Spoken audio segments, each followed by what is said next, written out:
Hi friends, welcome to இதன்ஸ் kitchen. நம்ம இதன்ஸ் கிச்சனில் இன்றைக்கி இந்த கருப்பான கொலுசை எப்படி வெள்ளையாக்குறோங்கிறத பார்க்கலாம் வாங்க. 5 நிமிஷத்தில் புது கொலுசு மாதிரி மின்னும், 3 நிமிஷத்தில் புது கொலுசு போல் மின்னும் அப்படின்னு சொல்கிறாங்க. அது எந்த அளவுக்கு உண்மைன்னு தெரியல. நான் இந்த மாதிரி தான் ஊற வச்சு அழுக்கு எடுப்பேன், ஆனால் புது கொலுசு மாதிரி வரும். வாங்க எப்படி செய்கிறதுன்னு பார்க்கலாம். இந்த மாதிரி ஒரு சில்வர் கிண்ணம் எடுத்திருக்கேன். இதில் ஒரு 1/2 கப்பு தண்ணி சேர்த்துக்கிறேன். கேஸ் ஆன் பண்ணி இந்த தண்ணியை சூடு பண்ணிக்கலாம்.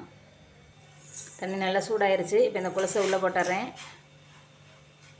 அதில் 1 ஸ்பூன் அளவுக்கு விம்மு ஜெல்லு ஊற்றிக்கிறேன். இப்போ கேஸ் ஆஃப் பண்ணிவிட்டு 1/2 ஸ்பூன் சோடா உப்பு சேர்த்துக்கிறேன். சேர்த்து நல்லா கலந்து விட்டுருவோம். இப்போ ஒரு மூடி வச்சு மூடிடுவோம். ஒரு 10 நிமிஷம் ஊறட்டும். அதுக்கப்புறம் அதை தேய்ச்சி எடுத்துருவோம். பாருங்கள், இப்போ 10 நிமிஷம் ஆயிடுச்சு.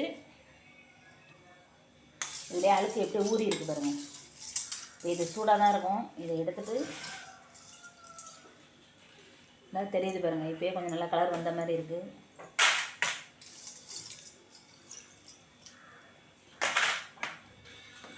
இப்போ இது மாதிரி ஒரு பழைய ப்ரெஷ் ஒன்று எடுத்துக்கிறேங்க. அந்த கொலுசு ஊற வச்சோம்ல, அந்த தண்ணியை தொட்டுக்கிட்டே நல்லா கையில் அழுத்தம் கொடுத்து நல்லா தேய்ச்சோம்னா நிறையா வரும். அப்படியே அழுக்கெல்லாம் நல்லா போயிடும். நல்லா ஒரு 5 நிமிஷத்துக்கு கொலுசை திருப்பி திருப்பி நவர்த்தி விட்டு நல்லா தேய்ச்சி எடுக்க வேண்டியது தான்.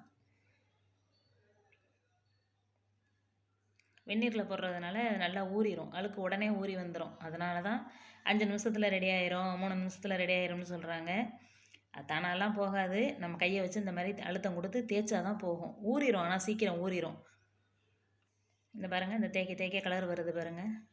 நல்லா பளபளன்னு தெரியுதா? இது ரொம்ப நாளாக அழுக்காகவே இருக்குது இந்த கொலுசு. இப்போ ஒரு 10 நிமிஷம் தான் ஊற வச்சோம். இந்த நல்லா ஊறிடுச்சு. இந்த தேய்ச்சா நல்லா வெள்ளையாகவும் வந்துருச்சு. அப்படியே அந்த தண்ணியில் ஒரு அலசிட்டு மறுபடியும் தேய்ச்சிக்கலாம்.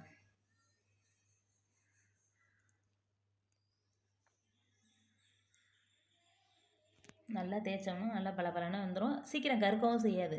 இந்த மாதிரி அழுக்கு எடுக்கிறது வந்து மறுபடியும் காலில் போட்டால் ரொம்ப நாளைக்கு புது கொலுசு போல் அப்படியே கிடக்கும். அவ்வளோதான், இந்த கொலுசு நல்லா வெள்ளையாக வந்துருச்சு.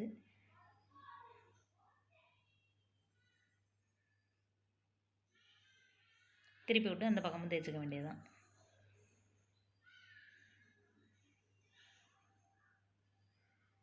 இதை வச்சுட்டு இப்போ அந்த கொலுசையும் எடுத்து அதே போல் அந்த தண்ணியை தொட்டு நல்லா தேய்ச்சி விட வேண்டியதுதான்.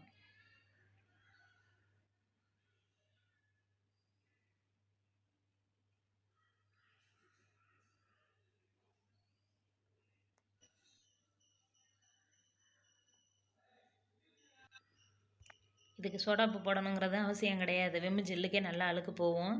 சோடாப்பு இருந்துச்சேன்னு கொஞ்சோண்டு போட்டேன். இல்லைன்னா நம்ம விம்மு ஜெல்லு மட்டும் போட்டு ஊற வச்சுக்கலாம். விம்மு ஜெல்லுக்கு நல்லா அழுக்கு போகும். நல்லா புளிச்ச மோரில் ஊற வச்சாலும் நல்லா வெள்ளையர்னு வரும். நல்லா ஒரு 2-3 நாள் நல்லா புளிச்சு போய் நல்லா புளிப்பான மோர் இருந்துச்சுன்னா மோரில் ஊற வச்சோம்னாலும் கொலுசு நல்ல வெள்ளையாக வரும். அதுக்கு விம்மு ஜெல்லு தேவையில்லை. புளிச்ச மோரில் ஊற வச்சுட்டு சோப்பு தொட்டு தேய்ச்சோம்னாலும் நல்லா வெள்ளையாக வந்துடும். இதை வச்சு தான் நாங்கள் அழுக்கு எடுக்கிறது. இந்த 2 மெத்தடுமே நல்லா நமக்கு நல்ல பயன் கொடுக்கும். இது மாதிரி அழுக்கு எடுத்துக்கலாம். அவ்வளோதான், இந்த 2 கொலுசுமே நல்லா வெள்ளையாக வந்துடுச்சு.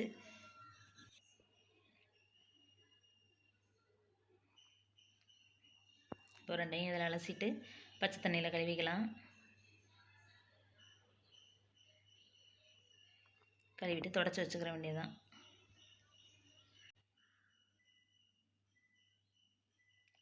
இங்கே பாருங்கள், அதில் இருந்த அழுக்கு எவ்வளோ கருப்பாக வந்திருக்கு பாருங்கள். இது எல்லாம் கொலுசில் உள்ள அழுக்கு தான்.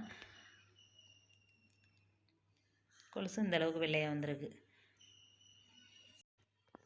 பாருங்கள். நம்ம அழுக்கு எடுத்த கொலுசு இந்த அளவுக்கு வெள்ளையாக வந்திருக்கு. இது போல் நீங்களும் ட்ரை பண்ணி பாருங்கள். நல்லா தேய்க்க வெள்ளையாக இருக்கும். இந்த வீடியோ பிடிச்சிருந்தால் லைக் பண்ணுங்கள். தேங்க்யூ.